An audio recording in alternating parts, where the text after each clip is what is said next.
আসসালামু আলাইকুম সম্মানিত অভিভাবক ও প্রিয় শিক্ষার্থীবৃন্দ। লাইফ স্কিল কলেজ রংপুর কর্তৃক আয়োজিত অনলাইন ক্লাসে সবাইকে স্বাগতম।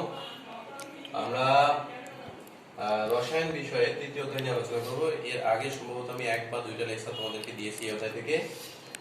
আজকে যেটা আমরা আলোচনা করবো সেটা হচ্ছে সহকারী কোয়ান্টাম সংখ্যা দ্রুত শক্তি স্তরটা নিয়ে। সহকারী কোয়ান্টাম সংখ্যা বা অ্যাজিমুথাল কোয়ান্টাম সংখ্যা এটাকে বলা হয়। এটা হলো এল এর মান কিছু পাওয়া যাবে। এল এর মান 0 1 2 3 এই মানগুলো আমি আগেই লিখে দিচ্ছি, কারণ এটা সব সময় দরকার হবে আমাদের। যেন তোমরা মনে রাখবে এল এর মান 0 1 2 3 হলে উপশক্তি স্তর হয়। এল এর মান 0 হলে এস উপশক্তি স্তর, এল এর মান 1 হলে পি উপশক্তি স্তর পাবা, এল এর মান 2 হলে ডি উপশক্তি স্তর, এল এর মান 3 হলে এফ উপশক্তি স্তর পাওয়া যাবে। এটা সব সময় মনে রাখবে। আচ্ছা, এখন দেখো এই সহকারী কোয়ান্টাম সংখ্যার মান প্রধান শক্তি স্তর যে আছে সেটাকে যাবা অরবিট n এর মানের উপর নির্ভরশীল। এল এর মান 0 হতে n 1 পর্যন্ত হতে পারে, অর্থাৎ শক্তি স্তরের মানগুলো 0 থেকে n 1 পর্যন্ত হয়। প্রথমে আসি n এর মান যদি 1 হয়, n এর মান 1 হলে n এর মান এখানে 0 অবশ্যই আছে, আর n এর মান 1 বসে 1 - 1 মানে 0, তারপরে n এর মান 0 হচ্ছে, অর্থাৎ প্রথম শক্তি স্তর উপশক্তি স্তর হচ্ছে 1টি। n 0 হচ্ছে একটা সংখ্যা, এই কারণে একটা উপশক্তি স্তর পাওয়া যাবে। আর শূন্যের কারণে কোন উপশক্তি স্তর পাওয়া যাবে এখানে আছে। এল এর মান 0 হলে পাওয়া যাবে কি এস উপশক্তি স্তর, এস উপশক্তি স্তর। এখন আসো এটা কোন শক্তি স্তরে আছে? প্রথম শক্তি স্তরে আছে, তাই না? এই যে এল এর মান 1, এল এর মান 1, তারপরে এটা প্রথম শক্তি স্তর, তাহলে প্রথম শক্তি স্তর এই কারণে 1s। এবার দেখো এন এর মান 2 হলে এল এর মান কত হচ্ছে 0 1। এই যে 0 আছে, এন এর মান এখানে 2 বসাও, 2 - 1, তাহলে 2 এর থেকে 1 বাদ দিলে 1, 0 দিতেই হবে কিন্তু। 0 1। আর কয়টা সংখ্যা হলে বলো তো দেখি? দুইটা সংখ্যা, 0 একটা সংখ্যা, 1 একটা সংখ্যা। 0 এর জন্য আমরা পাবো এস উপশক্তি স্তর, 1 এর জন্য পাবো পি উপশক্তি স্তর। ঠিক আছে? তাহলে এই উপশক্তি স্তর দুটো থাকতেছে কোথায় কোথায়, কোন কোন শক্তি স্তরে? দ্বিতীয় শক্তি স্তরে 2s এবং 2p। n এর মান 3 হলে l এর মান 0 1 2 3 এখান থেকে পাবো। n এর মান 3 বসাও, 3 - 1 মানে কি 2, তার মানে 0 থেকে 2 যেতে হবে। তাহলে 0 1 2, 0 1 2 অর্থাৎ তৃতীয় শক্তি স্তর এবং উপশক্তি স্তর তিনটা। তাহলে এই উপশক্তি স্তর হচ্ছে এস পি ডি। এটা কত শক্তি স্তরে আছে? তৃতীয়। এই কারণে এদের সহগ হবে 3। এখানে মজার বিষয় যে এস পি ডি এর হলো উপশক্তি স্তর, আর এদের সামনে যে সংখ্যাগুলো আছে সহগ হিসেবে এটা হলো উপশক্তি স্তর, মানে সরি ওরা হলো শক্তি স্তর। তাহলে এর মান 4 হলে এর মান 0 1 2 3 অর্থাৎ 14th শক্তি স্তর উপশক্তি স্তর পাবে 4টা এস পি ডি এফ। তাহলে এস এর মান এরা কত নম্বর শক্তি স্তরে আছে? তাহলে এরা হলো কত নম্বর শক্তি স্তরে? দেখো n এর মান 4, n হলো শক্তি স্তর, তার মানে এটা 4th শক্তি স্তরে আছে।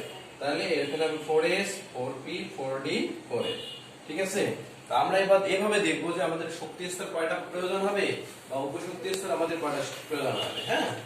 আমি ঠিক আছে বন্ধুরা,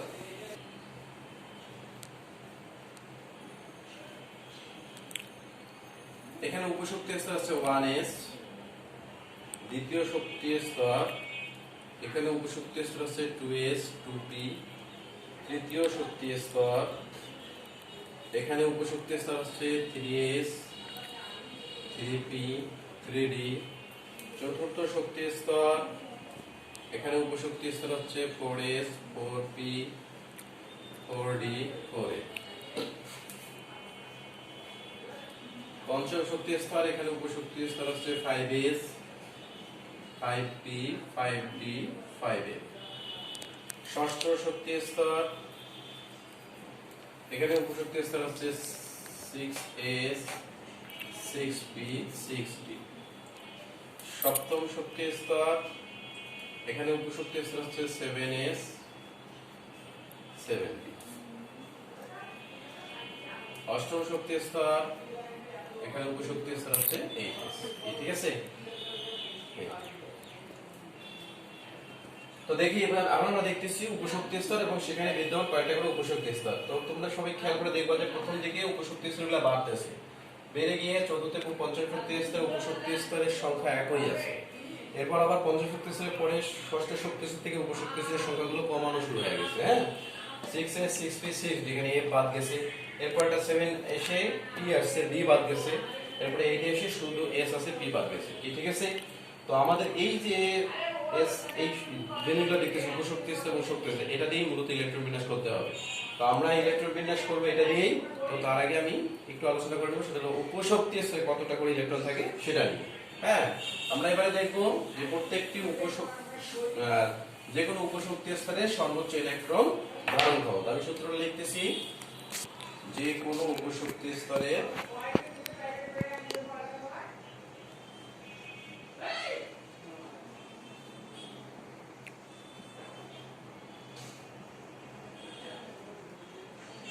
সর্বোচ্চ ইলেকট্রন ধারণ ক্ষমতা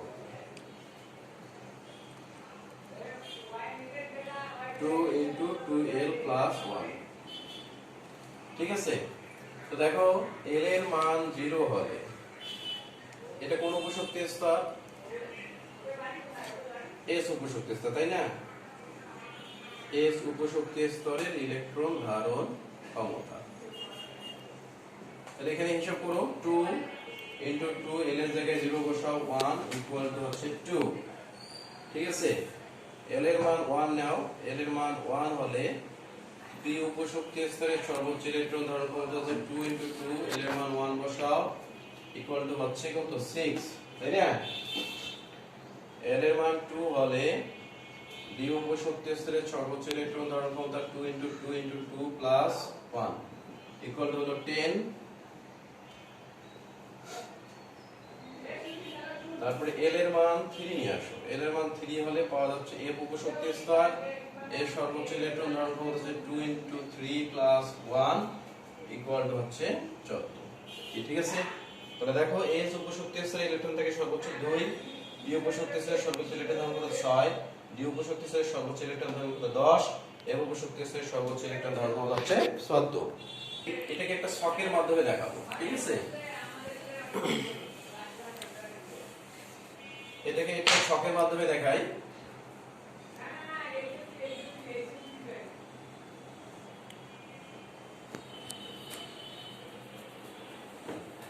l এর মান এখানে লিখলাম উপশক্তি স্তর,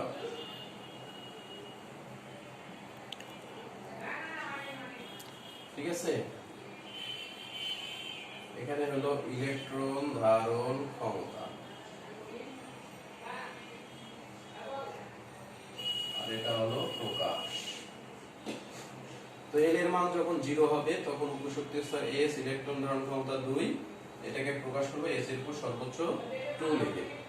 l এর মান 1 হলে p উপশক্তি স্তর, ইলেকট্রন ধারণ ক্ষমতা সর্বোচ্চ হচ্ছে 6, এটাকে প্রকাশ করব p এর উপরে 6 লিখে। l এর মান 2 হলে উপশক্তি স্তর হচ্ছে d, এর ইলেকট্রন ধারণ ক্ষমতা 10, প্রকাশ করব d এর উপরে 10 লিখে। আর l এর মান 3 হলে এটা হবে f উপশক্তি স্তর, ইলেকট্রন ধারণ ক্ষমতা 14, এটাকে প্রকাশ করব f এর উপরে 14 লিখে। ঠিক আছে, এটা হলো আমাদের। সবাই খেয়াল করো, l এর মান এখানে দেওয়া আছে, উপশক্তি স্তর l এর মান অনুযায়ী আছে, ইলেকট্রন ধারণ ক্ষমতা আমরা যেটা বের করলাম সেটা, এটাকে কিভাবে প্রকাশ করব। ঠিক আছে, এবারে আমি তোমাদের ইলেকট্রন বিন্যাস করার জন্য যেটা ছক লাগবে ছকটা করে নিচ্ছে। এরপরে ওই ছকটার সাহায্য নিয়ে আমরা পরবর্তী দিনে কিছু একটা নিয়ম করে, হ্যাঁ, আমরা ইলেকট্রন বিন্যাসে চলে যাব। ইলেকট্রন বিন্যাসের নিয়ম মূলত হলো আউফবাউ নিয়ম, আউফবাউ নীতি বলা হয় এটাকে। ঠিক আছে, এটাতে কি হবে দেখো, s s ps ps dps আবার dps, এরপর হলো fdps, আবার হলো fdps।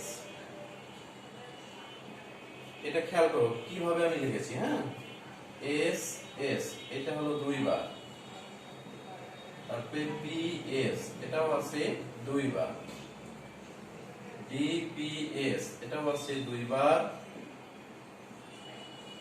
fdps এটাও আছে 2 বার। দেখো s শুরু হবে 1 দিয়ে, হ্যাঁ, p শুরু হয় 2 দিয়ে, d শুরু হয় 3 দিয়ে, f শুরু হয় 4 দিয়ে। ঠিক আছে, তো দেখো s শুরু করি, তাহলে 1s, এরপরে 2s, 3s, 4s, 5s 6s 7s এবং এটা হচ্ছে সর্বশেষ 8s। এবার p তে আসো। p শুরু হচ্ছে 2p 3p 4p, হ্যাঁ 5p 6p 7p। এরপরে আসো দেখো s s হয়ে গেছে, d আসতেছে। d শুরু হবে কত দিয়ে? 3 দিয়ে। তাহলে 3d 4d 5d 6d। এরপরে দেখো আসতেছে f। f শুরু হবে কত দিয়ে? 4 দিয়ে। তাহলে f কোথায় আছে? দেখো যেখানে f আছে, তাহলে 4f আর এখানে আছে 5f। ঠিক আছে, এই যে ক্রমটা, এই ক্রমটা কিন্তু আমাদের ইলেকট্রন বিন্যাস করার সময় অবশ্যই লাগবে। এটা তোমাদের পড়তে হবে কিভাবে 1s 2s 2p 3s 3p 4s 3d 4p 5s 4d 5p 6s 4f এভাবে আর কি। হ্যাঁ, এখন এইটাকে তোমরা বিভিন্ন ভাবে মনে রাখতে পারো। আমি এখানে মনে রাখার জন্য লিখে দিয়েছি ss দুইবার লিখলে হবে, ps দুইবার, dps দুইবার, ftps দুইবার। আবার এছাড়াও কে বলতে পারে যে শোনো শোনো প্রিয়া শোনো, প্রিয়া শোনো, দেখো প্রিয়া শোনো, আবার দেখো প্রিয়া শোনো, ফুল দেখতে প্রিয়া সুন্দর, ফুল দেখতে প্রিয়া সুন্দর। বা কেউ এইভাবেও বলতে পারে শোনো শোনো প্রিয়া শোনো, প্রিয়া শোনো, dps করো, dps করো, fdps করো, fdps করো, এইভাবে। হ্যাঁ, তো যাই হোক যেভাবেই পারো তোমরা মনে রাখার জন্য এটা মনে রাখতে হবে। এটা মনে রেখে আমরা আগামী দিনে এটার ভিত্তিতে ইনশাআল্লাহ ইলেকট্রন বিন্যাসে টাস্ক করব। তো আজকের আলোচনাটা খুবই ইম্পর্টেন্ট একটা আলোচনা ছিল। আশা করি তোমার মনোযোগ, অত্যন্ত গভীর মনোযোগ দিয়ে এটা মাথার মধ্যে ধরে নিবা। হ্যাঁ, আর এই পর্যন্ত সবাই ভালো থেকে সুস্থ থেকে ইনশাআল্লাহ আগামী ক্লাসে আবারও তোমাদের সঙ্গে দেখা হবে। আল্লাহ হাফেজ।